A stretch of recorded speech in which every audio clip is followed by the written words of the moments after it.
Good evening friends, welcome to Pratham Mishra let's talk stocks पर। आज हम बात करेंगे कि इंडियन मार्केट अभी पोस्ट मार्केट हो चुकी है, मार्केट क्लोज हो चुकी है।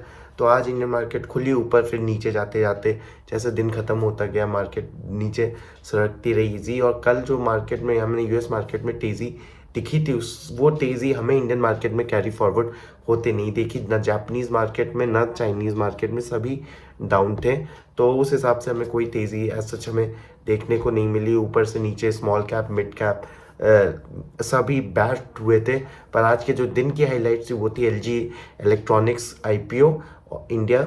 और उन्होंने उसने बहुत ही अच्छी एक आज लिस्टिंग गेंस दिया। एक 35-36% का हो रहा था, पर 50% पे लिस्ट हुआ है and it is listing at a 50p almost. तो 50p पे लिस्ट हो चुका है, 50 प्राइस टू अर्निंग रेशियो पे, और एक 15% लगभग ग्रोथ की कंपनी है। तो मेरे हिसाब से यहाँ से 20% या 30% का अगर आप टाइट हैवी वैल्यूएशन ले लेंगे तो एक वो हो जाएगा। पर यहाँ से हर 4-5 साल में इस शेयर में पैसा डबल होता रहेगा। डीमार्ट जैसा अभी इसमें कुछ सीन लग नहीं रहा है, पर हाँ 50 का पी है। 15% की ग्रोथ अगर ये डिलीवर होती रहेगी तो जितना ग्रोथ उतने के साथ साथ आपका इसमें पैसा बनता चला जाएगा इस शेयर में। तो उस हिसाब से ही हमें इसको देखना है। विक्स में हमें इंडियन विक्स में फाइनली कुछ थोड़ी सी तेज़ी देखने को मिली, और हमने बोला है कि जब विक्स ऊपर जाएगा, इतने नीचे विक्स में जब पोजीशन सबकी ज़्यादा हो जाती है, 10.8 विक्स चल रहा था आपका, कि जब आपकी पोजीशन इतनी ज़्यादा रहेगी, सिस्टम में कॉम्प्लेसेंसी रहेगी, तब मार्केट ऊपर जाने में बहुत दिक्कत है। मार्केट हिलाएगा, मार्केट लूज हैंड्स को गिराएगा, उसके बाद ही मार्केट ऊपर जाएगा। अगर वो तब तक विक्स नहीं बढ़ता है, विक्स के बढ़े बिना मार्केट एक तरफा ऊपर तेज़ी नहीं पकड़ेगा, कभी भी नहीं पकड़ेगा। वो जोर झटके मारेगा और झटके से नीचे ला ला के पोजिशन कटवा के फिर वो ऊपर जाएगा। तो इस हिसाब से रहा अपना जो मार्केट का सीन था, कुछ उतना खास चल नहीं रहा है। पर हम ज़रूर बात कर लेते हैं कि जो नोबल हमारा प्राइज़ मिला है इकोनॉमिक्स में 2025 में, वो हमें जो जो 3 प्राइज़ दिया गया वो इसमें मिला है जॉयल मॉकर, फिलिप एगियन और पीटर हॉविट को। और उन्हें इसलिए मिला है कि फॉर शोइंग इनोवेशन, कि कैसे इनोवेशन ही देशों को अमीर बनाता है और बेटर ऑफ बनाता है। जनरली हमने ये चीज़ नोटिस करी हुई है कि जब आप नोबल इकोनॉमिक्स का प्राइज़ देते हो, नोबल प्राइज़ इन इकोनॉमिक्स, तो आप एक जो करंट थीम चल रही रहती है आप उससे सिंक में ज़रूर रहते हो। तो जब हम ये इनोवेशन का देख रहे हैं तो एआई का जैसे दौर चल रहा है, उस हिसाब से ये प्राइस को हम एक कॉन्टेक्स्ट में देख सकते हैं कि कैसे ये प्राइस एक बहुत ही कॉन्टेक्चुअल दिया गया, कि कैसे एआई एक कटिंग एज टेक्नोलॉजी आती है और कैसे वो डिसरप्ट कर देती है, और कैसे यूएस इकोनॉमी जो कि 27 ट्रिलियन की मार्केट है वो कैसे 20% और जीडीपी 5% और मार्केट 20% पे ग्रोथ कर रही है।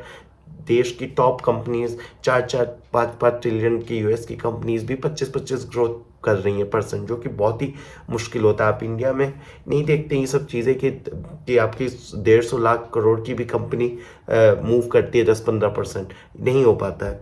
पर हम बात करते हैं कि क्या उन्होंने किया है। जॉयल मॉकर जो कि पहले उन्होंने बताया है कि अगर देश को अमीर होना है तो आप सिर्फ फैक्ट्रीज या हायरिंग मोर पीपल से आप नहीं कर सकते हो, आप अमीर नहीं हो सकते हो।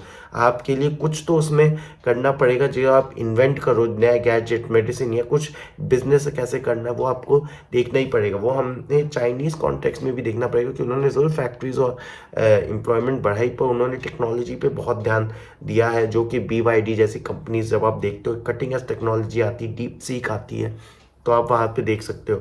फिर जो दूसरे और तीसरे बंदे थे इनके, फिलिप एगियन और पीटर हॉविट, उन्होंने एक क्रिएटिव डिस्ट्रक्शन का मॉडल दिया है। क्रिएटिव कि आपको नए इनोवेशन से आना पड़ेगा। जैसे स्मार्टफोन हो गया, वो आया तो उसने लैंडलाइंस को पूरा रिप्लेस कर दिया।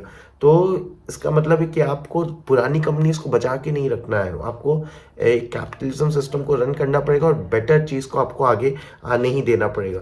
तो जो सिंपल चीज़ है, 3 चीज़ों पे ये अवार्ड दिए गए हैं, वो है इनोवेशन, इकोनॉमिक ग्रोथ और क्रिएटिव डिस्ट्रक्शन पे।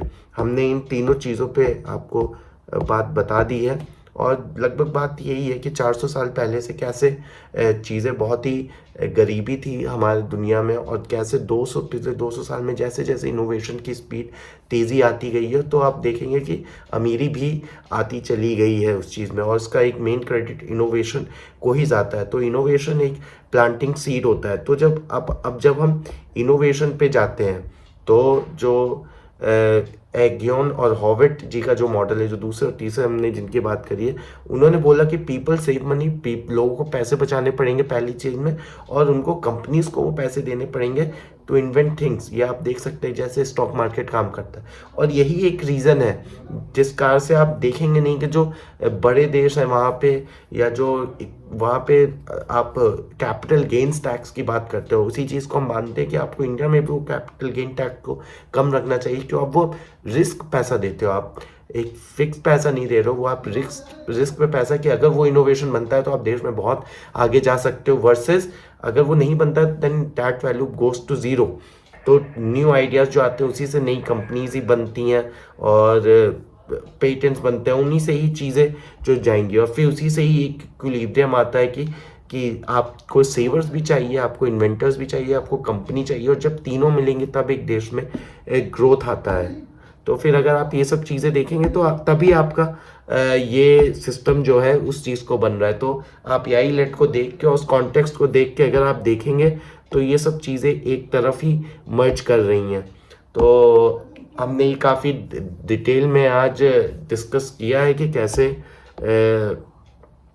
एक आज का इकोनॉमिक मॉडल पे कैसे हम नोबेल प्राइज़ इन इकोनॉमिक्स मिला है इस साल का, और बाकी मार्केट्स की हमने बात करी है। और अगर आपको और भी चीज़ों पे चाहिए तो आप ज़रूर लाइक करें, कमेंट करें, सब्सक्राइब करें, और हमें ज़रूर लिख के भेजें कि हम किस चीज़ पे वीडियो बना सकते हैं। Thank you so very much.